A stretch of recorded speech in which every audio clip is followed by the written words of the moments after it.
예. 자, 이제 330페이지에서 이제 특징 분석, 특징 분석도 뭐 거의 뭐 시험 문제값은 안 나오니까, 그리고 뭐 예전에 가끔씩 좀 나오긴 했지만은 지금 이제 거의 나오진 않습니다. 그리고 개론이 거의 있을 겁니다. 부동산을 특징을 분석했을 때, 자, 판매할 때 포인트, 포인트라고 해서 셀링 포인트, 판매의 강조점.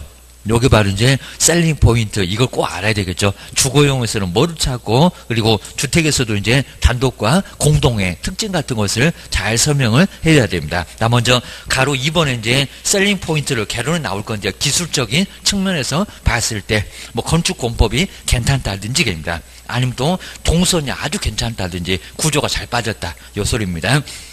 그 다음에 두 번째는 경제적인 측면, 사 놓으면 올라갈 수 있다. 이런 게 바로 이제 경제적인 측면, 뭐 지하철, 대형 업무시설, 이런 것들 들어오게 되면 상당히 좀 금액이 많이 오릅니다. 그리고 지하철보다는 업무시설이 훨씬 더 금액을 많이 끌어올립니다. 그런 것들은 잘 알고 계셔야 됩니다. 거기서 상주하니까 그 옆에서 집었습니다. 초과 수요가 발생합니다. 그러면 집값은 올라갑니다. 지하철 그거 별거 아닙니다. 라고 주의를 하셔야 됩니다. 그 다음에 세 번째, 법률적, 뭐 공법세법, 이런 것들이 바로 이제 법률적인 측면, 또 용도지역 이런 것들이 좀 완화된다든지 이런 쪽이 바로 이제 법률적인 측면. 이런 쪽도 역시 집값을 많이 상승 또는 오히려 떨어뜨릴 수도 있을 거라는 겁니다. 그 다음에 종류별로 판매 소구점, 저 소구점이 바로 이제 판매 강조점이라고도 하고 셀링 포인트라고도 하고, 단독주택이나 아파트 그리고 택지, 이런 것들이 어떤 특징이 있는지 근데 보면 알아요. 시험 문제도 조금 아주 너무 쉽게 그냥 나온 적도 있었는데, 어디 저 단독주택에다가 뭐 단지 뭐 이런 식으로 심하게 냈었다 합니다. 아파트가 무슨 단지지, 무슨 단독주택이 뭔 단지요? 지집 하나 딸랑이 있고만 주셔야 됩니다.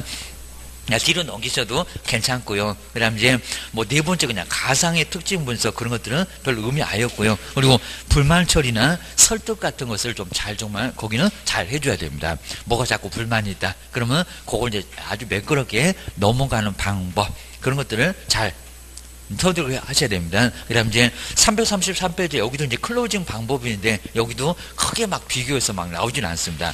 예전에는 잠깐 냈었지만, 그래도 요 클로징 방법은 그래도 써먹으면 참 괜찮을 수 있다는 겁니다. 먼저 첫 번째는 점진적인 확인법. 쉽게 결정할 수 있는 것들을 하나씩 결정하면서 이제 되셨으니까 계약서 쓰세요 라고 하는 거. 그리고 쉽게 좀 그렇다라고 끄집어 낼 수 있는 거, 저 가격 같은 거 부담되니까 저 끝에다가 아예 얘기도 끄집어 내지 말고요. 쉽게 장사 뭐 얼마 정도 수입이 나타나잖아요 해갖고, 그러니까 빨랑 계약합시다. 이런 게 바로 점진적인 확인법입니다. 그 다음에 두 번째, 이런 걸 많이 쓰죠. 계약이 된 것처럼 도배 날짜 언제 잡을까요? 등기는 언제 할까요? 해갖고 계약서 바로 들이대고 무조건 쓰고, 이런 게 바로 이제 계약 전제법, 계약이 된 것처럼, 정말 된 것처럼 무조건 밀어붙이시라는 겁니다. 그래야 빨리 계약서 쓰지. 안 그러면 옆집 가서 계약서 쓰고 있다니까요. 아주 축서갖고 개줍니다. 주셔야 됩니다. 그 다음에 세 번째, 부분 선결은 아직 결정을 못하고 있다는 겁니다. 그러면 왜 결정을 못하는지 그거를 결정을 또 봐야 된다는 겁니다. 그래서 이제 부분 선결법, 너무 금액이 비싸 그러면 싼 B집으로 좀 소개해야지, 그 집만 계속 들이대면 결국에는 옆집 가서 싼 집 삽니다. 그러니까 여기도 선결, 먼저 결정할 거 있으면 결정하고 넘어가야지 못 넘어간다는 겁니다. 그 다음에 네 번째, 장단 비교법도 잘 설명을 한번 해주면 괜찮아요. 한 집만 계속 설명하면요, 그 집이 좋은 집을 모른다. 좋은 집을 몰라. 그러니까 좀 싼 집도 확 차이가 나는 집도 보여주면서, 이러니까 저기 1억짜리 살만하죠, 5천짜리 집 좀 보세요 입니다. 아주 미치겠죠. 그러니까 얼른 삽시다 해갖고 그 장점 단점을 비교해주게 되면 오히려 잘 산다는 겁니다. 한 놈만 죽치고 패봐야 결국에는 걔가 좋은지를 몰라 주셔야 됩니다. 그 다음 이제 결과 강조법은 결과, 과거 사례를 좀 들어서 과거에 왜 부동산이 좋았는지, 예고보다 주식보다는 그걸 강조로 해서, 그러니까 주식 사지 말고 그 다음에 예금에다 맡겨놓지 말고 속 터진다고, 이자가 얼마냐고 해갖고 빨랑 부동산 사세요. 여기 바로 결과 강조법. 뒤로 한번 넘겨보실까요? 만족은 미래였죠. 그러니까 시점이 완전 다릅니다. 결과는 과거, 그 다음에 만족은 미래. 발음도 비슷하네. 만족이 미음자, 아까 결과의 기억자, 그건 과거입니다. 여기는 미래입니다. 자, 부동산을 사놓으면 3년 후 5년 후 예금보다 주식보다는 훨씬 낫다고. 그런 사례도 많이 있습니다. 안정적이면서도 그리고 수익성이 있잖아요. 자, 그래서 이제 주식 사지 말고 지금 주식 살라고 예금이라 그냥 맡겨놓으려고 하는데 그러지 말고 부동산 투자해라 라고 하는 게 바로 망조 강조법입니다. 부동산 사놓으면 한 5년에는 만족할 거요입니다. 예금보다는 그입니다. 그 다음에 요 경영도 이제 별로 안 나온 거고요. 하여튼 이렇게 요거는 이제 참조적으로 8번째까지 요건 아주 쉽고요. 뭐 낼 만한 거 아니고. 그 다음에 뭐 경영 전략도 이제 335페이지에 창업계. 우리 창업계는 초기에 망하면 안 되니까 좀 안정적으로 하실 수 있어야 됩니다. 그리고 세대수 좀 있어야 되고, 그리고 권리금 좀 부담돼도 초기에는 무조건 좀 웬만하면 변두리 가시면 안 된다는 겁니다. 자, 그러면 망해요. 자, 그러니까 초기에는 좀 권리금을 좀 줘도 단지수가 좀 많은데 좋은 데를 좀 입지를 하는 게 그게 가장 최근 관건입니다. 그런 거 한번 쭉 나와 있습니다. 그 다음에 나머지는 쭉 봐도 되고요. 그 다음에 자 337페이지 어느 정도 영업을 하게 되면 발전기. 그래서 한 5년, 10년 넘어서 이제 거의 10년, 15년째 하고 있으면 발전기입니다. 이제 여기서부터는 돈을 벌어야 되겠습니다. 돈을 벌어야 되고, 이제 경제성을 많이 추구를 해야 된다는 겁니다. 아까 이제 처음에 시작할 때는 안정성, 여기는 경쟁성, 그 다음 이제 확대기는 돈을 벌어도 아주 능률적으로 돈을 벌어야 되니까요. 자, 세 번째 확대기가 와갖고도 이제 경제성 이러고 있으면 안 된다는 겁니다. 돈을 벌어도 신속 효율적으로 벌어야 됩니다. 그래서 이제 처음에 창업기 안정성. 자, 두 번째 발전기가 바로 경제성 추구, 이제 돈을 벌어야 돼. 그리고 세 번째 확대기는 돈을 벌어도 아주 능률적으로 벌어야 된다는 겁니다. 그래서 목적이 약간 다르대요. 조심해야 됩니다. 그다음 이제 광고. 자, 뒤로 한번 넘겨볼까요? 이제 광고도 이제 여러 가지 광고가 있는데, 요것도 광고도 뭐 시험 문제 낼 만한 거 아니니까 참고만. 그리고 특히 이제 노벨티 광고, 이런 것들은 이제 이런 거 간단하게 우리 뭐 장식품 이런 것들 이제 주면서 거기다가 나중에 이제 우리 개업공사의 주소, 전화번호 이런 것들 이제 만들어서 주는 게 바로 노벨티 광고. 뭐 볼펜 같은 것도 괜찮고. 그리고 이런 게 바로 이제 노벨티 광고다라고 이제 생각하시면 될 것 같습니다. 뭐 그 정도도 시험 문제 가면 잘 안 나온다. 라고만 보셔야 됩니다. 그 다음 이제 339페이지에 이제 거래계약 체결인데 뒤로 한번 넘겨보실까요? 뭐 여기는 아직 볼 건 없고요. 그 다음에 여기서부터도 이제 하나 정도는 가끔씩은 나옵니다. 여기 이제 좀 중요합니다. 경영 부분은 안 봐도 될 정도로 됩니다. 먼저 당사자 확인인데 우리 자연인에서 권리가 우리 매도인한테 권리가 어떻게 있는지 확인해야 되겠죠. 확인 잘못하면 문제가 된다는 겁니다. 그러면 등기사항 증명서 그리고 신분증으로 확인해야 됩니다. 자, 그런 것도 너무 기본적이라서 시험 문제에 많이 언급을 했었고 입니다. 그래서 이제 그런 게 확인을 해야 될 문제가 있습니다. 그리고 신분증으로 대조를 해야 그래야 이제 그 사람이 맞는지 확인을 해볼 수가 있다는 겁니다. 등기사항 증명서하고 신분증으로 확인을 해라. 요 소리였습니다. 자, 그런 게 이제 동그라미 1번에 쭉 나와 있고요. 그 다음에, 자, 두 번째, 여기서 이제 문제하는 게 제한 능력, 미성년자, 그리고 피한정 후견인, 피성년 후견인, 이런 사람들은 확인을 또 잘해야 된다는 겁니다. 문제가 있는 사람들입니다. 자, 먼저 미성년자, 나이가 어린데 법정 대리인 동의를 얻어오거나 아니면 법정 대리인과 계약을 하면 괜찮다는 겁니다. 그리고 피한정 후견인도 괜찮아. 근데 피성년 후견인만큼은 무조건 대리권밖에 없다는 겁니다. 머리 꽃이 있는 사람이니까 그 기억을 좀 해두셔야 됩니다.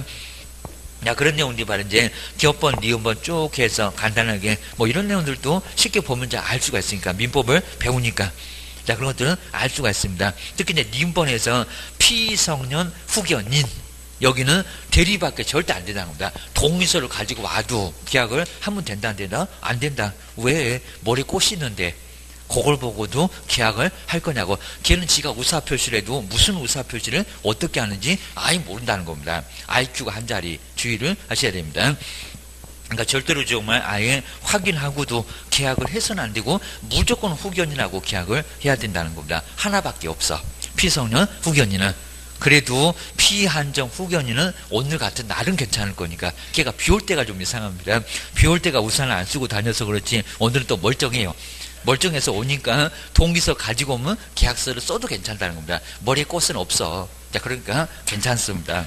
그래서 이제 피한정 후견인 그리고 피성년 후견인 이런 것들은 어떻게 확인해서 계약할 건지 자, 그 정도도 너무 기본 중에 기본. 그다음에 오른쪽에 이제 341페이지 보시니까요. 자, 임의 대리. 자, 임의 대리는 우리 본인이 임의적으로 대리권 수요 표시가 있었습니다. 그래서 이제 위임장 인감증명서가 있었다는 겁니다. 그러면 그런 것들을 확인을 해보고, 그리고 위임장에 뭐가 위임이 됐는지 나중에 전세 그런데 집 팔아먹고 있습니다. 그러면 안 된다는 겁니다. 그런 것들을 확인하고, 그리고 위임장 도장하고 인감증명서 도장이 반드시 일치해야 됩니다. 그것도 확인 안 해보고 계약서 쓰고 잔금 받고 소유권 넘어가면 아주 대형 사고 친다는 겁니다. 확인을 잘해라. 임의 대리인 게임입니다. 네 번째, 상속인은 당연히 가족관계 등록부에 가족이 나올 겁니다. 그리고 상속도 어떻게 상속되니 그렇게 심하게는 않겠지만 상속 순서도 1순위부터 4순위까지 쭉 있으니까 그런 것들을 확인해 볼 수 있어야 된다는 겁니다. 그죠? 남편 죽으면 배우자고 자녀, 요게 1순위고, 자녀도 없고 그러면 이제 부모한테 가고, 그것도 없으면 또 형제자매로 가고, 이런 순서가 있긴 있다는 겁니다. 자, 그런 순서대로 해서 확인해서 설명하라고. 그리고 상속인 모두의 동의서를 가지고 오게 되면, 안 가지고 오면은 그 사람이 단독으로 처분 못 한다는 겁니다. 그런 거 조심하세요. 그입니다. 그리고 종중제사, 총유제사, 동의 여부를 확인을 반드시 해야 된다는 겁니다. 민법 배우잖아. 바로 공유, 합유, 총유. 우리 법령에서도 공유, 총유, 합유는 가끔씩은 하나 정도가 나온다는 겁니다. 뭔 특징을 갖고 있냐고 기하셔야 됩니다. 그 다음에 우리 법인은 법인 등기사항 증명서로 확인을 해야 됩니다. 지금 이제 용어가 달라졌죠. 법인 등기사항 증명서. 두 번째 약간 앞쪽에 등기부, 지금 이제 그러면 안 되고 법인 등기사항 증명서로.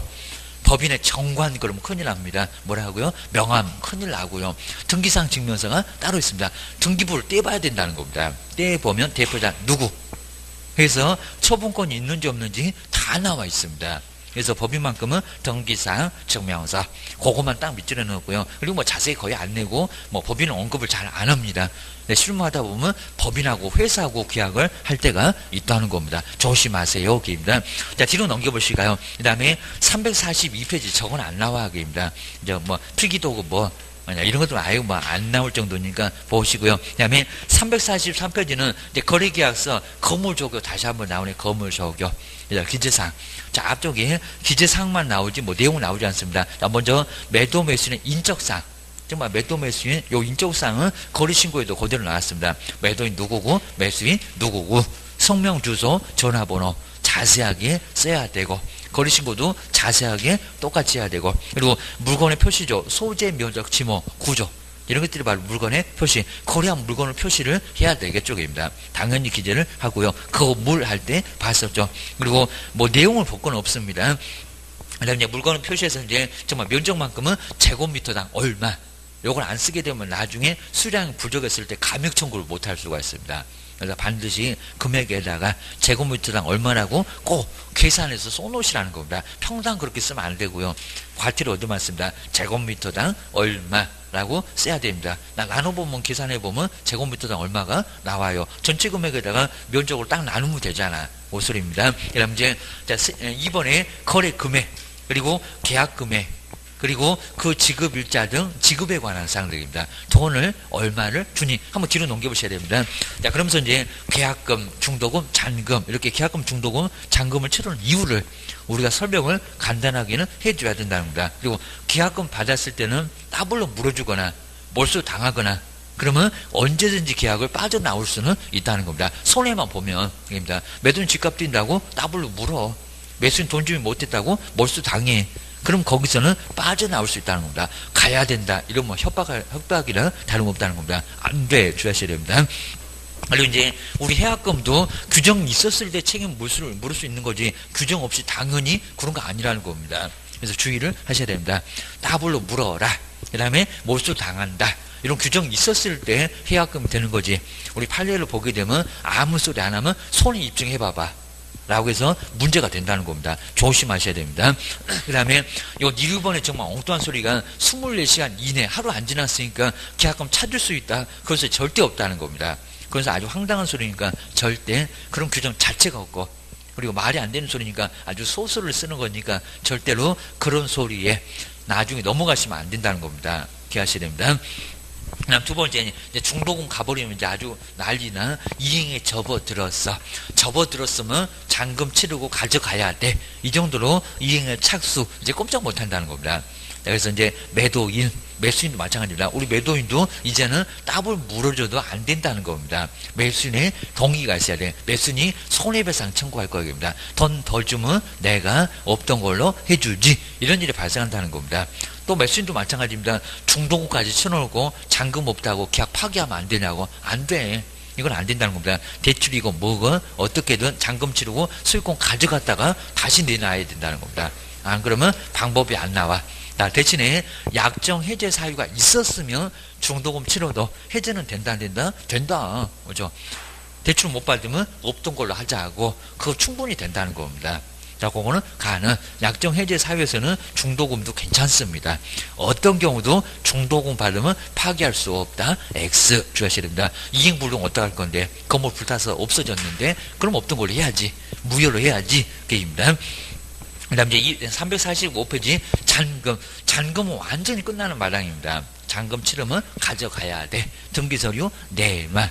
등기서류 안 주면 나도 돈 안 줄 거요. 라고 서로 버티라고 동시행 주의를 하셔야 됩니다. 그 다음 이제 세 번째가 물건 언제 줄 거냐고 인도일시. 이건 연월일을 쓰라는 거죠. 그리고 어떤 권리가 넘어갔냐. 권리 이전의 내용. 우리 다 봤었죠. 건물조교할 때 인권거래계약 할 때 봤었죠. 그리고 이 권리 이전의 내용은 부동산 거래신고에 없다고 시험 문제가 나왔다는 겁니다. 맞아요. 부동산 거래신고는 매매 하나니까 뭔 권리가 넘어갔냐고. 그거 왜 물어보겠니?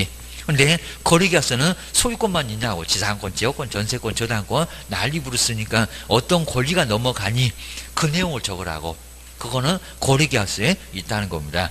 그 다음에 임대차의 경우 뭐 물건을 표시하고 목적 이런 건 안 봐도 괜찮을 정도니까 뒤로 한번 넘겨보셔야 됩니다. 그 다음에 뭐 존속기간 저런 것들은 뭐 시험 문제감으로 나오진 않으니까요. 평범하게 보시고요. 그리고 그 밖의 약정 내용. 바로 이제 그 밖의 약정 내용. 바로 여기도 이제 우리 거래계약서 기재사항에 들어갔었죠. 매도인의 담보책은 없던 걸로 할 수도 얼마든지 있고요. 채무적 이혼부담 이런 거 없던 걸로. 그 다음에 뭐 부담이나 이런 것들도 아예 그냥 서로 합의를 보면 없애거나 달리할 수도 있다는 겁니다. 그죠? 채권표현은 강행 규정이 아니라 임의 규정. 니네 둘이 알아서 해.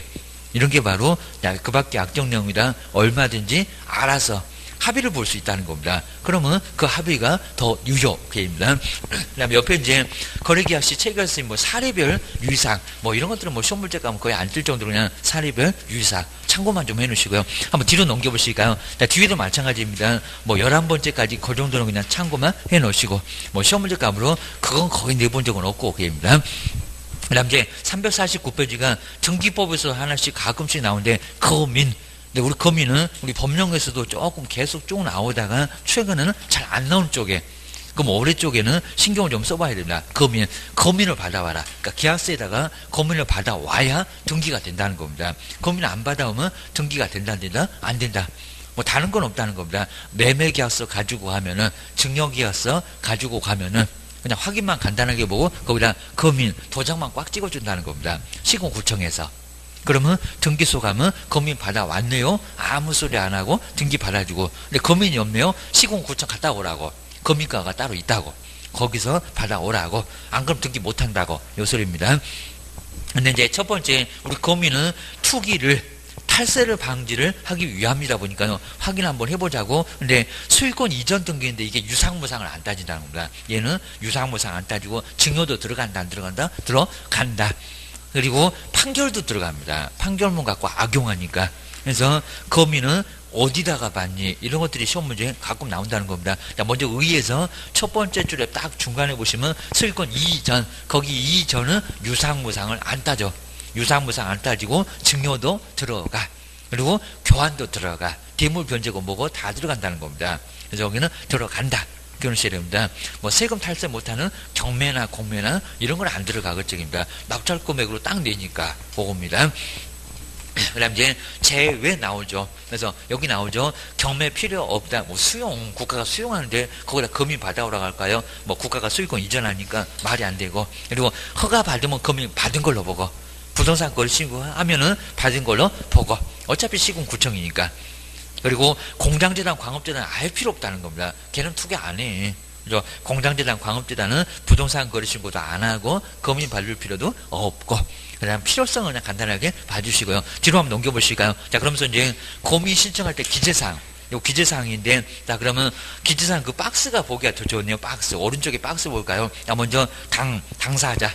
두 번째, 그리고 세 번째, 계약 연월일. 그리고 네 번째, 대금. 그러니까 문장만 좀 차이가 약간 있지, 거래 계약하고 거의 똑같다는 겁니다. 거래 당사자 인적사항 할 때 당사자, 좀 막연한 소리지만 당사자의 성명 인적사항, 이런 것들이 바로 여기 들어갑니다. 그 막글자만 따보니까 당모, 계대, 그러죠. 당모가지하고 계대가리, 이렇게 앞글자 따입니다. 네, 그건 정말 그렇게 따니까 한번 보실까요? 정말 당모가지, 그렇잖아요. 당모가지하고 계대가리. 당모가지하고 계대가리는 누가요? 개업이, 그 다음에 여섯 번째 개업이 좋아한다. 딱 말이 되잖아요. 그 순서대로 당모가지하고 계대가리는 개업이 좋아한다. 오늘부터 좋아해야 됩니다. 그래야 이제 합격하십니다. 바로 당모가지하고 계대가리는 개업이 좋아한다. 이렇게 앞글자 따놓으시면 아주 간단합니다. 저놈 조건은 어디 가나 다 있습니다. 거래신고에도 나오고, 거래계약서 기재사항에도 나오고, 6개밖에 없다는 요 좋아한다 조건도 나온다는 겁니다. 어디 가나 다 나와. 얘는 아주 약방에 감초요. 주셔야 됩니다. 그 다음 이제 우리 공인중개사법에서 이제 바로 필요적인 기재사항, 거물조교, 그거 이제 거래계약서 기재사항, 거물조교 거기 있잖아요. 거래신고하고 3개만 딱 연결해 놓으면, 요약집에는 3개를 한꺼번에 다 넣어 놓을 거니까요. 한번 보시면 될 것 같습니다. 그리고 자, 검인 절차에서 검인기간 당연히 시공구, 근데 거기에 나온 게 아니라 351페이지에 몇 통이냐고. 요 몇 통이냐고는 시험 문제 자꾸 냈었다는 겁니다. 몇 통. 먼저 원본 하나에다가 4번은 2통. 그 2통이라는 게 시군구청에서 하나는 보관하고요. 하나는 세무서로 보낸대요. 그러니까 사본이 몇 개가 필요하다? 2통. 자, 2통, 머리 아파 죽겠네. 아주 2통입니다. 자, 2통이 오실 겁니다. 그래서 거기 2통에다가 그런 걸 또 시험 문제 내냐고 아주 미치겠어요. 그입니다. 계약서나 판결문, 원본, 판결문은 원본을 정본이라고 합니다. 원본 정본에다가 그거 그대로 복사했냐고 한번 확인한다. 아주 의심은 더럽게 많아. 원본 하나 하고, 그 다음에 나중에 4번 2통. 총 다 해서 3통을 가지고 가야, 그래야 뭘 받는다? 검이 받는다. 한 통이라도 부족하면 안 돼. 시군구청 가면 아예 복사기 공짜로 쓰니까 복사만 하면 돼요. 귀찮으면 지들이 해주겠지만 그것도 모르고 여기서 어떻게 오셨냐 게임입니다.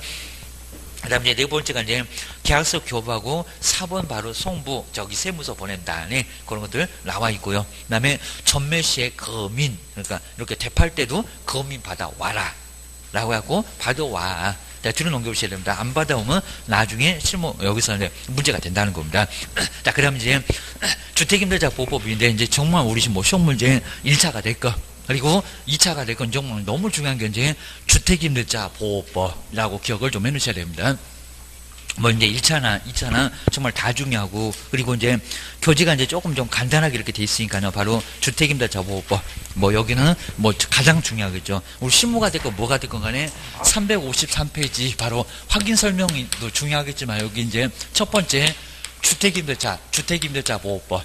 물론 민법에도 임대차가 나오긴 나옵니다. 근데 거기 민법의 임대차는 주인만 위한 법이라는 겁니다. 그러니까 세입자가 전혀 보고 안 된다는 겁니다. 그러니까 정말 80년대 넘으면서 자본주의가 아주 급격하게 발전했을 때 정말 이제 아예 그냥 극과 극으로 더 벌어지니까 지금도 조금 그런 경향이 있잖아요. 그러니까 잘 산 사람은 더 잘 살고, 못 사는 사람은 더 못 살고, 정말 나중에 단칸방에서 전세금 보증금 아예 그냥 1,000만 원이 다 전 재산인데 그거 날려먹고, 그러니까 정말 죽어버리고 난리가 났었다는 겁니다. 그래서 죽지 말아라 법이 바로 주택임대차 보호법. 그래서 이제 보호법 가만두면은 이러다가 정말 다 죽겠다, 다 죽으면 누가 세금을 낼 거니 라고 해서 국가도 걱정이 되니까 주택임대차 보호법을 84년도부터 만들어서 지금까지 쭉 유지하고 있다는 겁니다. 그런데 이제 여기서 중요한 게 대항력이다. 이제 막 따진다는 겁니다. 보증금 주세요. 그리고 전세금 주세요. 라고 해서 대항을 할 수 있는 힘이 있다는 겁니다. 그래서 나중에 이제 우리도 중개사무소에서 대항력이 있다 없다. 그래서 대항력 있으면 괜찮을 건데 나중에 새로운 매수인이나 낙찰자한테 보증금 내나 이러니까 입니다. 근데 대항력 요구 문제가 되면은 이 계약서를 누가 썼냐고, 우리가. 그럼 결국에는 우리 개업 공인중개사가 책임을 져야 된다는 겁니다. 그러니까 조심하시라고 그입니다. 먼저 원래는 대항력은 등기를 해야 되는데 등기를 주인이 해준다 안 해준다? 안 해준다. 등기 딱 얘기하면 30분 째려봅니다. 이제 한마디 더 하면 옥상으로 이제 끌고 갑니다. 아주 비 오는 날 아주 먼지나게 패버릴 겁니다. 안 된다는 겁니다. 누구도 안 해줘요, 얘기입니다. 등기해놓으면 또 저기 은행 쪽에서 등기돼 있네요, 전세금 그거 다 빼버리고 대출도 안 해준다는 겁니다. 아니면 조금밖에 안 해준다는 겁니다. 그러니까 누가 등기를 해주냐고 입니다. 그리고 너 없어도 그냥 다른 사람 아주 줄 섰으니까 아예 안 해주게 입니다. 그래서 이제 등기를 이렇게 안 해주니까 그럼 안 해줘도 좋아. 두 가지만 갖추라는 겁니다. 그게 뭐라고요? 자, 열쇠하고 인도. 자, 인도가 이제 거주입니다. 거주를 얘기합니다. 거주, 이건 법률적인 용어가 아니요 점유라고 합니다. 점유권. 사실상으로 지배를 하고 있으라는 겁니다. 자, 거기다가 열쇠를 받고 사는 거하고 뭐 전입신고. 자, 전입신고가 이제 전입신고. 요게 이제 주민이라고, 세종시 주민이라고 등록을 하라고 얘기입니다. 주민세도 내라고, 바로 주민 등록을 마치면. 근데 꼭 언제라고요? 오늘 전입신고에도, 오늘 이사 와도 오늘이 아니라 다음날, 날짜가 꼭 바뀐다는 겁니다. 근데 하필이면 오늘 근저당 들어오냐고. 하필이면 오늘 가압류 이런 게 들어오냐고. 왜냐면 근저당은 당일의 효력을 바로 발생한다는 겁니다. 그럼 걔가 빗자루, 말소 기준 권리 다 쓸어버린다는 겁니다. 그럼 세입자도 똑같은 날 들어왔는데 전입신고한 언제라고요? 이렇게 다음날 아주 귀창 떨어지라고 다음날. 전입신고한 언제? 다음날 이길 다음날 언제부터? 0시. 완전히 날짜가 달라진다는 겁니다. 오늘 이사와도 다음날 0시부터 효력이 발생한다는 겁니다. 주셔야 됩니다. 자, 그럼 이제 그러면 다음날 0시인데 그럼 어제 들어왔다. 어제 들어왔는데 그리고 하필이면 오늘 어제 이사를 왔다는 겁니다. 오늘 근저당이 들어왔다는 겁니다. 그럼 누가 이길까요? 날짜는 똑같겠네.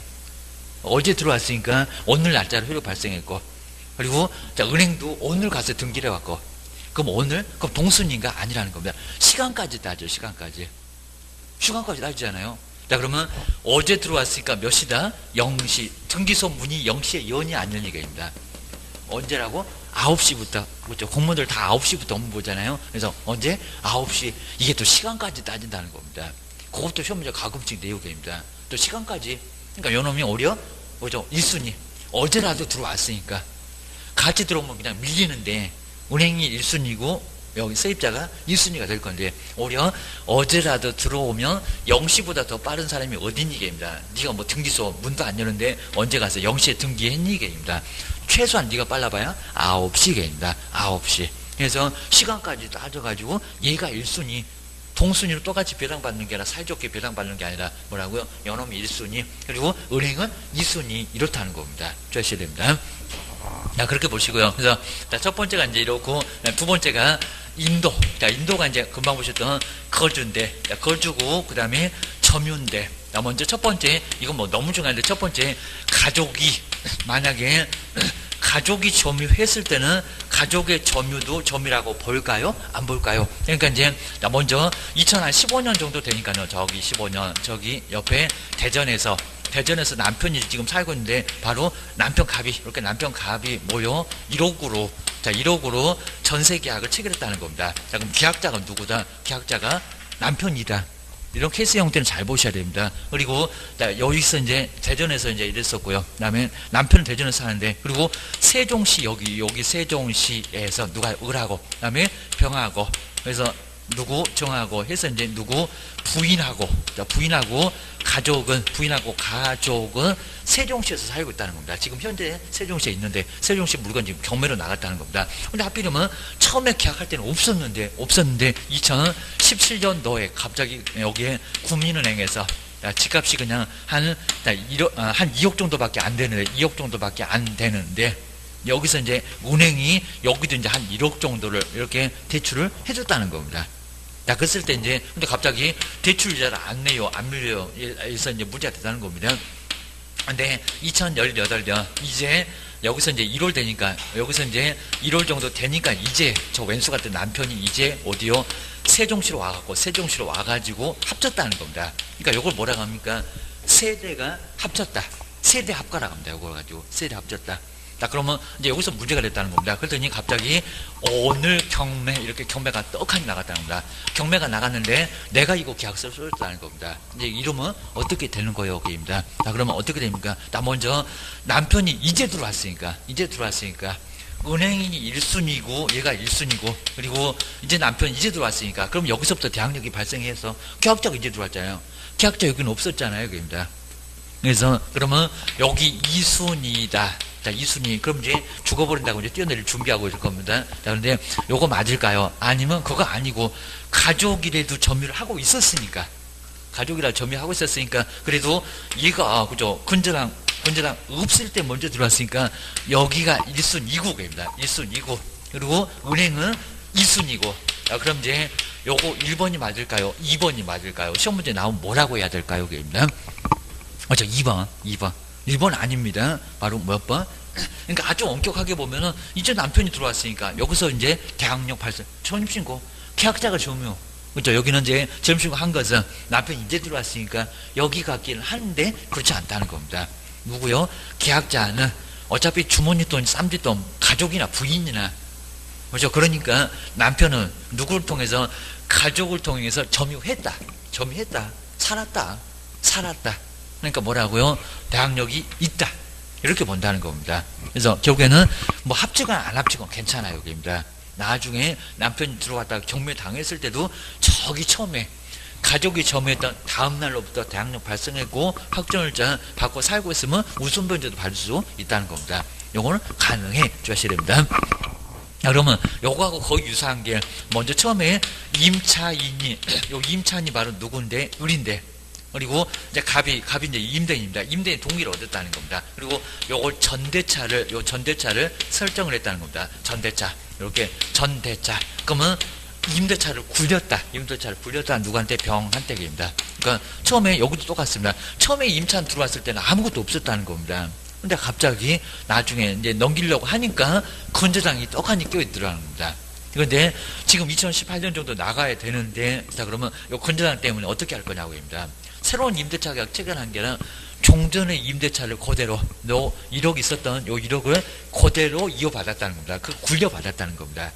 그랬을 때는 종전의 임대차 효력이 계속 유지가 될까요? 아니면 새로운 임대차 효력이 발생할까요? 우리 판사님은 뭐라고 했을까요? 여기입니다. 그죠? 종전. 요것도 이제 종전에 결론을 잘 보셔야 됩니다. 종전에 물짝 바꿔버릴 겁니다. 종전의 임대차에 요것도 이제 뭘 해주려면 임대차의 효력을 뭐 한다고요? 효력을 유지를 시켜준다는 겁니다. 유지된다. 그럼 여기서 이제 주의할 게 배당을 임차인 을이 받을까요? 전차인 병이 받을까요? 배당 받을 수 있는 사람. 배당 받을 수 있는. 근데 여기 전차인 같은데 아닙니다. 주택 전차인 보호법이 아니라 주택 임대차, 임차인 보호. 그러니까 여기 결국에는 임차인이 배당을 받아요. 자, 그럼 난리가 나겠죠.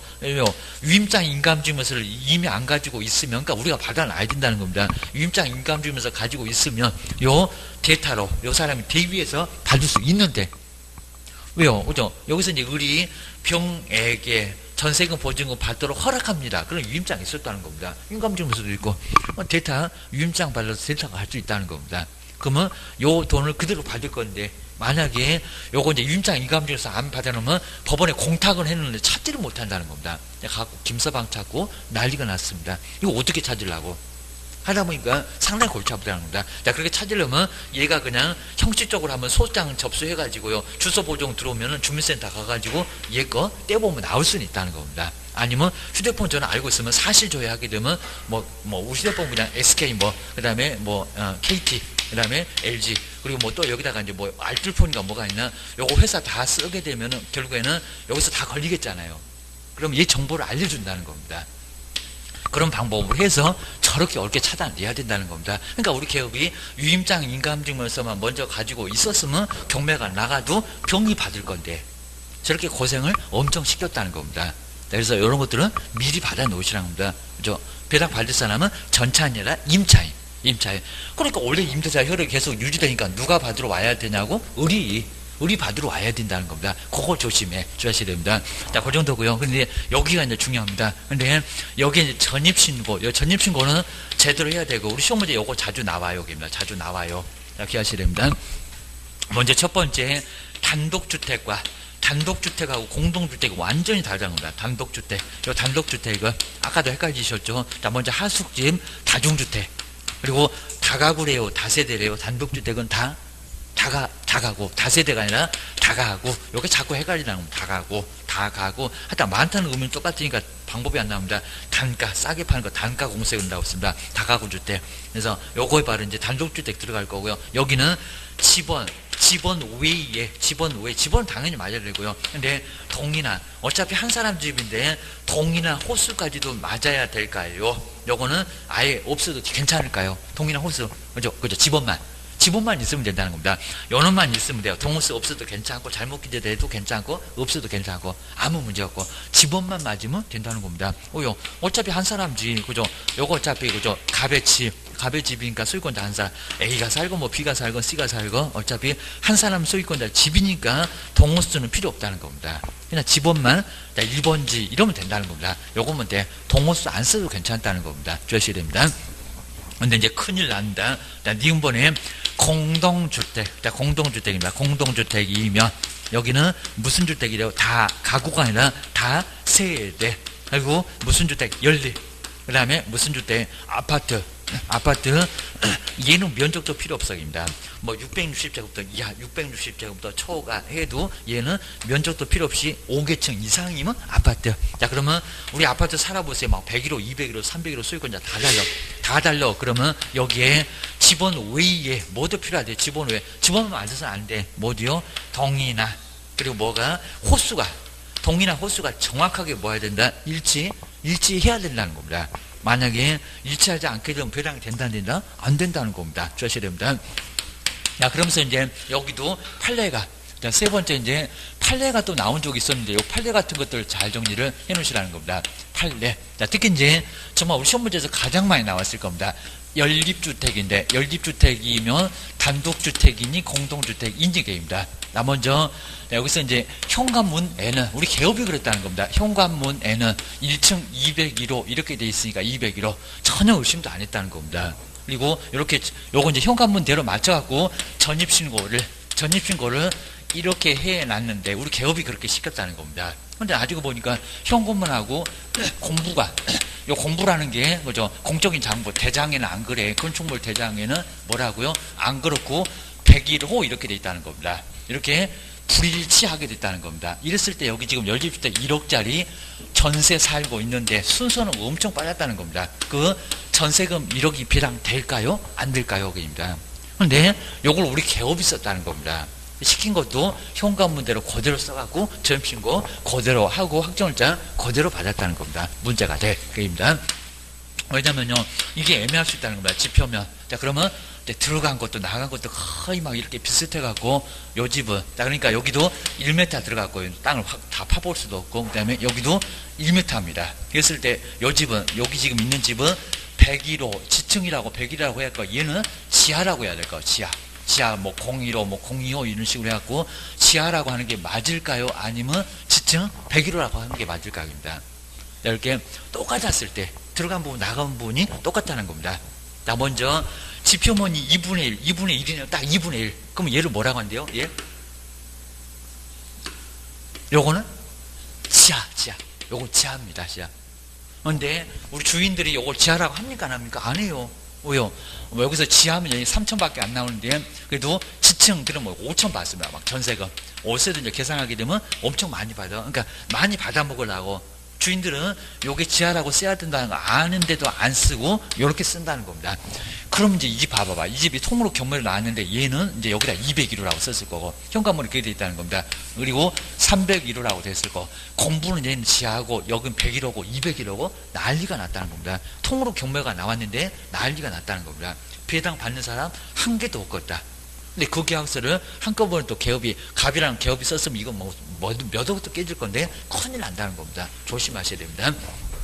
이게 고팔려라는 겁니다. 이런 식으로 지하 부분에서 애매하게 현관문대로 현관문에 101호라고 여기 요 집이니까 201호라고 돼 있으니까 공부로는 101호구만. 그죠? 여기가 이제 101호니까 공부로는. 그러니까 이런 식으로 불일치했었다. 이거 배당 된다 안 된다? 안 된다. 배당 안 된다는 겁니다. 자, 배당 안 되면 개업 공인중개사가 전입신고, 그 계약서 가지고 전입신고하고, 그리고 확정을 받았으니까 개업 공인중개사가 책임을 질 수밖에 없다는 겁니다. 이거 정말 소름 돋습니다. 이거 문제가 된다는 겁니다. 조심하세요. 게임입니다. 야, 니은번에 이제, 나 그러면, 나 먼저, 우리 아파트인데, 요건 이제 아파트였습니다. 요것도 판례 그대로 있고요. 아파트인데, 공부에는, 여기 이제 공부를 볼까요? 공부에는 뭐라고 되어 있냐면요. 일동. 지금 제가 이제 바꿨습니다. 일동인데, 하필이면 전입신고를 뭐라고 했다가 전입신고를 77맞게 하필이면 가동 이렇게 했다는 겁니다. 가동이나 A동이라고 전입신고 했을 때, 호수까지도 정확하게 맞추라고 했다는 겁니다. 근데 여기서 이렇게 됐다는 겁니다. 그리고 벽에도 일동 이렇게 됐다는 겁니다. 일동 이렇게 돼 있는데 분명히입니다. 그래서 이제 이렇게 된 삼성 내면하고 일동 이렇게 됐는데 거기다가 전입신고를 가동 그리고 A동 그리고 전세금이 1억이나 된다는 겁니다. 그리고 배당을 두고 했을 때 배당 받았다 못 받았다. 배당 못 받았다가 아니라 요놈은 또 받았어요. 요건 문제가 없다는 겁니다. 요건 이제 배당 돼요. 배당 됩니다. 근데 왜 될까요? 여기입니다. 그러니까 우리 판사님이 좀 어거지로 좀 만들어낸 겁니다. 요거를 첫 번째로 아마 누구도 거의 생각하기 어려웠을 겁니다. 판사님 IQ가 한 300은 됩니다. 뭐라고요? 첫 번째로서 동일성이 뭐가 된다고? 동일성이 유지가 된다고. 이거는 바로 이런 판례들은 자 여기서 아주 중요하니까 꼭 줘야시라는 겁니다. 동일성이 있다고. 그럼 어떻게 첫 번째입니까? 나 먼저 우리 아라비아 숫자 0이 첫 번째가 아닙니다. 0은 아예 중립을 지키고 있습니다. 얘가 첫 번째 1 첫 번째 그리고 한글 가나다 가 첫 번째 맞잖아요. 알파벳 A부터 Z 첫 번째 같잖아요. 여기입니다. 첫 번째로 같으니까 같다. 절실입니다. 자, 그랬더니 또 어느 분, 요것도 판례 유사하게 나와 있는데, 아파트, 그러면 104동을 네 번째 D동, 그리고 나동, 이렇게 했을 때, 요것도 2억이나 전세금 있는데, 요거 배당 받았다, 못 받았다? 요거 받았어요, 못 받았어요? 맞잖아요. 4동, 네 번째니까 D동, 그리고 요거 나동. 대항력 있을까요, 없을까요? 이거 아주 대형 사고 쳤다는 겁니다. 이거 큰일 날 소리죠. 그죠? 왜냐면 그냥 1동 그리고 2동 한 동씩 뚝뚝 떨어져 갖고 3동 4동 그랬으면 첫 번째 두 번째 세 번째 네 번째 맞아요. 이거 맞다는 겁니다. 근데 지금 뭐라고요? 그렇게 돼 있냐고. 1동처럼 보이는 것들이 지금 쭉 110동 갔는지 120동 갔는지 몰라요. 하여튼. 자, 그러니까 요거 맞아요, 안 맞아요? 안 맞잖아요. 이렇게 뚝뚝 떨어졌을 때 네 번째 맞아. 근데 이게 뭐 말이 되냐고 입니다. 104동이라고 신고를 해야지 이렇게 안 된다는 겁니다. 이거 대항력 없다. 그러니까 이렇게 이제 우리 개업이 이렇게 써줬을 건데 대항력 없고 배당 안 되고 아주 탈탈 털려갖고 한 푼 배당 못 받고 아예 나갑니다. 전입신고 아예 잘못돼갖고 전입신고 안 된 걸로 본다는 겁니다. 이건 아주 크게 문제가 된다는 겁니다. 제발 좀 조심하세요. 기하셔야 됩니다. 하나만 더. 여기 이제, 일본에서 이제, 여기가 2003년도에 우리 판례가 나왔었다는 겁니다. 여기도 이제 다세대였습니다. 다세대 주택인데, 먼저 공부에는 뭐라고 그랬냐면, 여기도 공부입니다. 공부에는 지하, 015 이렇게 돼 있었다는 겁니다. 근데 여기서 전입신고 어떻게 했냐면 얘가 좀 전입신고인데 얘가 미국에 물을 좀 먹고 왔어요. 그래갖고 뭐라고요? B015 이런 식으로 전입신고를 해놨다는 겁니다. 그리고 여기도 전세금 보지금 5천만 원 있다는 겁니다. 근데 여기서도 배당 받았을까요? 못 받았을까요? 그러니까 왜 공부에는 등기사항 증명서 말고 이제 건축물 대장에는 지하, 한글로 지하라고 나오는데 왜 B라고 했냐고, B라고 했냐고 해갖고 요거 대항력 있었을까요, 없을까요? 판례가 3번까지 갔다는 겁니다.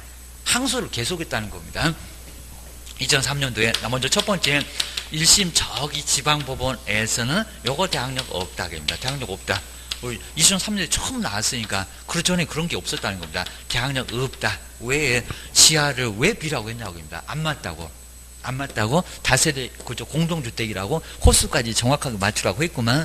동도 맞아야 되고 안 맞다고 대항력 없다. 자, 2심 이제 고등법원 올라갔습니다. 불만 쌓고 또 따졌다는 겁니다. 계속 끝까지 갔습니다.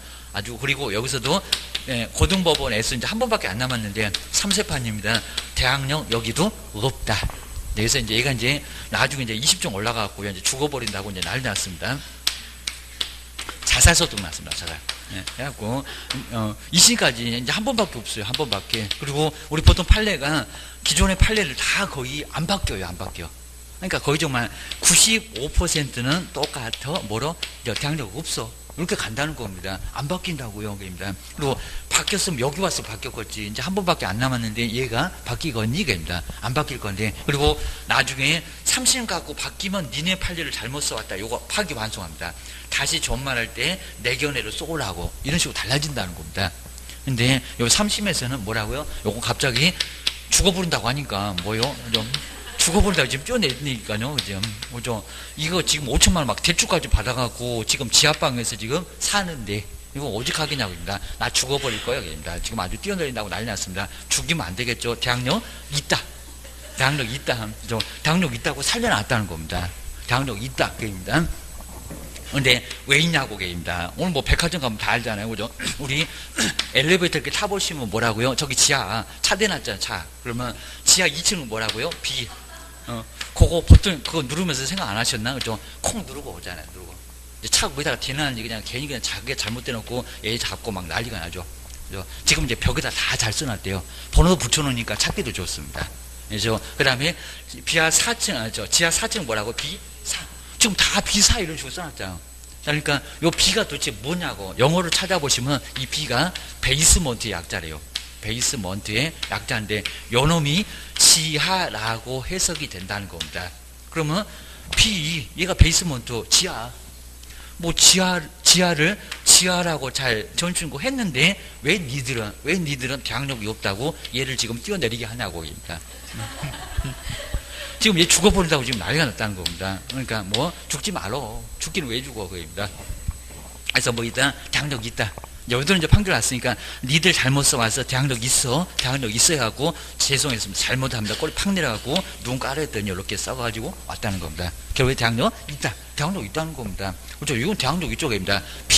B계입니다. 그렇다고 해서 또 아직 판례가 없는데 또 4층을 또 F층 이러면 이제 전 모릅니다. 그렇죠? 요렇게 이제 보통 우리 엘리베이터 때도 요거 있는데 이거 판례가 안 나온 거니까 괜히 또 판례 또 나오나 안 나오나 소송까지 가지 마시고 이렇게 가가지고 큰일 납니다. 이렇게 하면 몇 년 걸릴지 몰라요. 이거 절대 장난하면 안 되니까 일단 요건 아직 그죠 판례도 안 나온 거니까 이거 괜히 또 이게 수업하나 이거 장난하면 큰일 납니다. 장난하지 마. 이거 얼마나 그냥 죽어보려고 정말 아주 뛰어내려고 준비 다 했다가 죽으려고 했는데 살려놨습니다. 겨우 살아났으니까 정말 이런 거 하시면 안 된다는 겁니다. 앞에는 또 5층도 파이브다 보니까 이거 어떻게 안 봐줄 수도 있을 것 같아요. 진짜 어떻게 안 봐줄 수도 있을 것 같아요. 절대로 이거 장난하면 안 될 것 같아요. 아주 큰일 날 것 같으니까 보셔야 됩니다. 자, 그거 보시고요. 그 다음 이제 조금만 더 해보시면 할 건데 주요 규정 여기가 우리서 중요할 건데 자 먼저 주요 규정 정말 우리 주택임대차 너무 중요하니까요. 꼭 한번 정리해 주셔야 됩니다. 자, 먼저 첫 번째 주택임대차는 최단 기간이 있어 됩니다. 최단 기간. 그러니까 이거 민법도 똑같이 할 건데 정리하십니다. 최단 기간 몇 년이래요? 2년계입니다. 그러니까 2년도 못 살고 나가라. 그럼 뭐 하라고요? 욕하라고. 욕을 어떻게 한대요? 2년 전년 여기 있잖아요. 2년 전년 하면서 아주 주인 보고 2년 전년 하면서 감정 치료도 괜찮아요. 해갖고 2년 전년 하면서 2년 살라는 겁니다. 주셔야 됩니다. 자, 그럼 첫 번째 계약 기간은 자기 아들이 내년도에 결혼해서 온대요. 딱 1년만 살기로 했답니다. 계약 기간 1년 했을 때 1년 만에 나가라. 1년 만에 나가라가 된다 안 된다?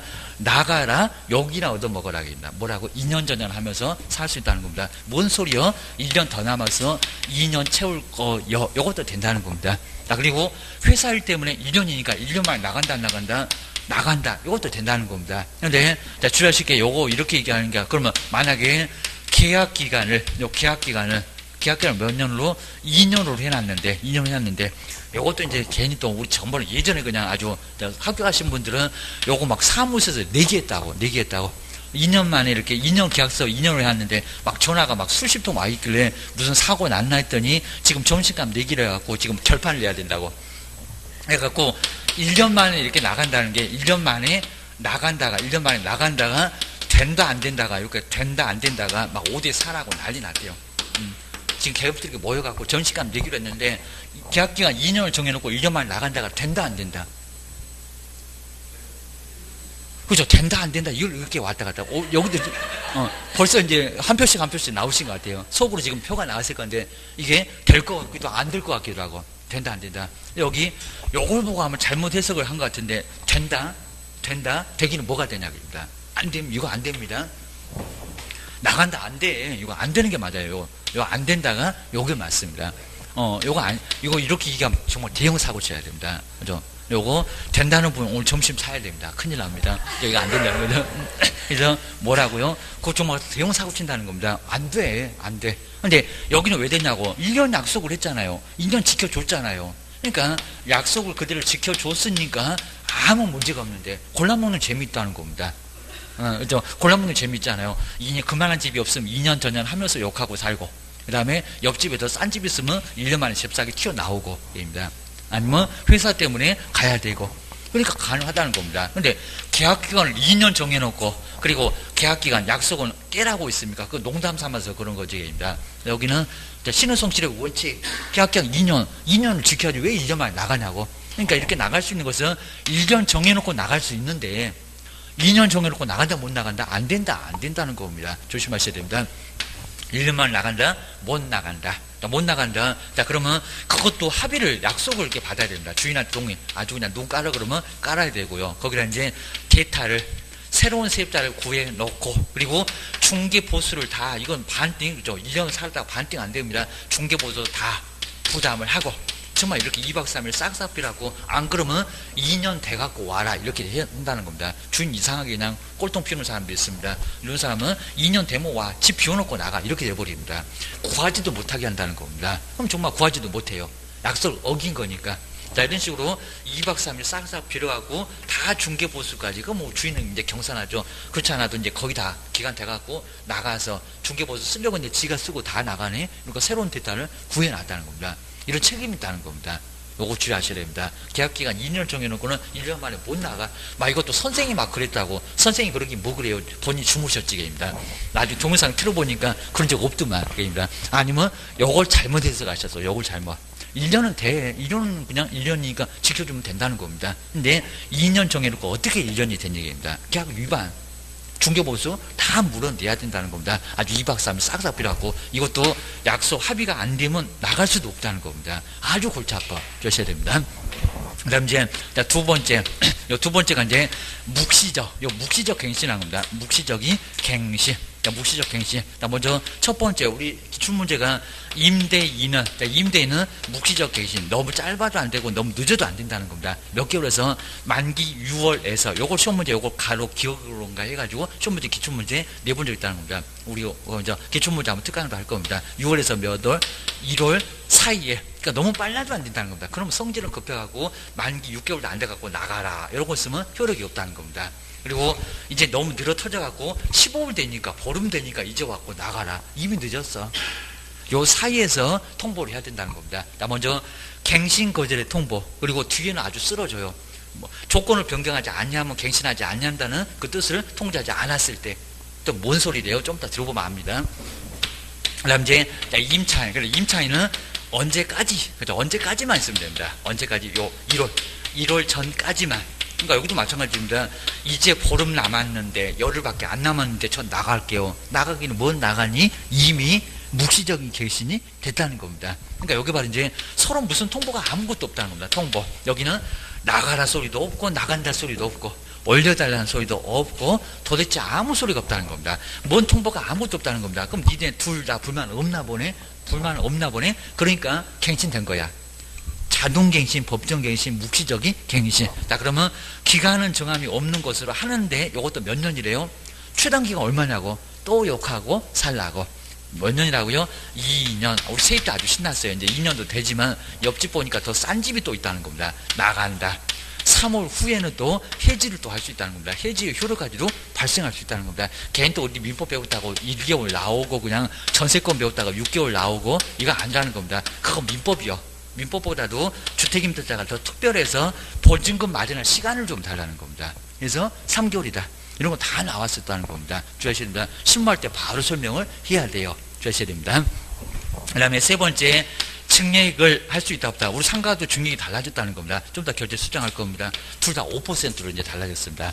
자, 증액은, 근데 증액은 기간 중에도 된다 안 된다? 된다. 그리고 최소한 1년 경과했을 때, 계약하고 1년 경과, 그리고 증액하고 1년 경과했을 때 가능하고요. 그리고 20분의 1이 얼마입니까? 20분의 1이 5%. 5%는 된다 안 된다? 된다. 자, 그러면 여기서 이제 꼭 주의 놓으실 게 지금 이제 바로 2017년 그리고 2월에 그리고 계약 체결했고요. 그리고 2019년 2월이 바로 만기로 바로 계약 기간을 2년 정해놨다는 겁니다. 자, 그러면 지금 이제 딱 1년 지났네요. 그러면 2018년 2월에 지금 5천만 원인데 올려달라. 증액 청구할 수 있다 없다?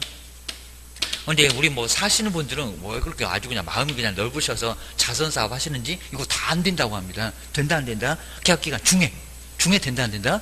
된다. 왜 안 된다입니다. 된다. 얼마가 된다? 5%. 그러니까 5%는 부담 안 되기 때문에 1년 안에만 하지 말라고 했다는 겁니다. 1년 지나면 된다 안 된다? 된다. 왜 안 된다고 합니다. 된다. 그러면 여기다가 5% 해봐봐. 얼마? 525, 250만 원 당장 올려줘. 라고. 이거 뭐 시간 줄 필요도 없다는 겁니다. 올려줘. 당장 내놔야겠다. 되고요. 그리고 250만 원 돈이 없니? 그럼 월세로 바꿔봐야 돈 만 원밖에 안 됩니다. 그렇게 해서 살아라. 그리고 주할 게 이제 거의 기간 다 끝나가네. 이것도 놓치면 안 돼. 무시적 갱신이니까 6개월에서 1개월 사이에 지금 시세가 8천이 됐다는 겁니다. 그리고 다시 계약서 쓸 때는 이제 2021년이겠죠. 2021년 2월까지 계약서 쓸 때는 8천으로 올렸죠. 된다 안 된다? 된다. 그나마 계약 기간 중이니까 5%라는 겁니다. 다 끝나가면 제한 없다는 겁니다. 그거 주의하시고요. 그리고 작년도 문제, 그러면 이건 증액인데 감액은 어떡하냐고. 감액은 아무 때나 하는 겁니다. 시세가 내려왔어요. 그러면 언제든지. 그리고 거기는 5% 제한이 없다. 이건 증액이란 되니까.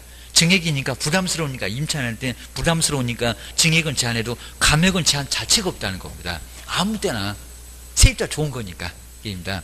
내리긴 좀 어려운데 지금 아무도 심상치 않잖아요. 이렇게 막 세입자도 영 못한다. 그러면 더 내릴 수 있잖아요. 주변 시세가 다 내렸다. 그럼 당장 내려줘. 라고 할 수 있다는 겁니다. 그 소송 가면 판사님도 내려라. 라고 공고 들어올 겁니다. 주의하셔야 됩니다. 이렇게 한번 정리를 해놓으시고요. 그리고 만약에 여기에 월세가 또 50만 원 있었다는 겁니다. 국가 유권 해석은 둘 다 올려라. 여기도 5% 올릴 수 있다는 겁니다. 25,000원. 25,000원. 이 정도야 올려주고 살아야지. 그렇죠? 이거 못 올려주고 산다. 나가. 이건 명도소송도 가능하다는 겁니다. 여기 문제가 됩니다. 그리고 하나만 더. 네 번째, 보증금에서 이가 좀 어렵습니다. 보증금에서. 그리고 차임으로 전환입니다. 이가 좀 어렵고요. 내용을 잘 보셔야 됩니다. 요건 이제 상당히 어려워하십니다. 먼저 지금 현재 보증금이 여기서 이제 현재가 처음에 계약할 때는 바로 1억이었습니다. 근데 와가지고 지금 현재 와서 보증금 좀 빼달래요. 보증금 3천만 원만. 그러면 3천만 원 빼줬으니까 이제 보증금 7천 됐죠. 그러면 요 3천만 원 빼주고 월세로 바꾸자. 이게 보증금 빼주고 보증금에서 차임으로 전환입니다. 그래서 이게 월세로 30만 원 올릴 수 있다 없다. 30만 원 올릴 수 있을까 없을까? 옛날에는 올렸다는 겁니다. 근데 지금은 택도 없습니다. 근데 요거 계산해 보라는 문제가 연 14% 되는 주택에서 나왔다는 겁니다. 근데 내려놓고 아직 안 나왔습니다. 근데 둘 중에서 하나입니다. 먼저 상가는 또 달라요. 여기는 10%, 상가는 12%. 나중에 또 볼 거고요. 그 다음에 여기는 기준금리에다가 기준금리가 지금 현재는 처음에 아까 1.25였다가 지금 올라갔습니다. 얘가 더 올라갈 수 있습니다. 지금 현재는 1.5%. 기준금리에다가 얼마를 더한 3.5를 더한 3.5% 더한 옛날에 여기다 4를 곱했다는 겁니다. 이게 계속 바뀌었습니다. 그래서 지금은 3.5% 더한, 그러면 1.5에다가 시험장에서 계산할 시간 없습니다. 버텨보세요. 얼마? 5%. 그래서 요거 지금 계산한 게 5%인데 주의하실 게 얘는 기준금리 얘가 연입니다. 자, 그러면 여기는 뭐라고요? 연 5%. 연 5%면 달러. 자, 그리고 요건 계산해 볼 필요도 없습니다. 나 먼저 3천만 원 빼줬다. 거기다가 10% 곱해라. 그러면 300 나왔겠다. 이건 연. 월세니까 나누기 12 해라.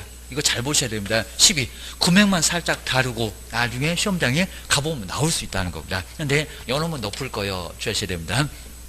얘가 한 25만 원 나온가? 근데 요놈이 이제 나죠. 자, 그러면 여긴 딱 계산 이미 연 5% 나왔습니다. 그러면 얘는 3천에다가 5% 곱하고, 지금 다 계산됐습니다. 5% 곱하고, 얘도 연 나누기 얼마? 12. 요거 좀 더 쉬는 시간에 휴대폰에도 전자계산기 있으니까요. 12로 나눠보면 꼭 본인이 해봐야 됩니다. 본인이. 요 금액 요대로, 옛날에도 3천으로 시험 문제 나왔다는 겁니다. 요대로 갖고, 요거 얼마인지, 요거 꼭 정말 숙제입니다.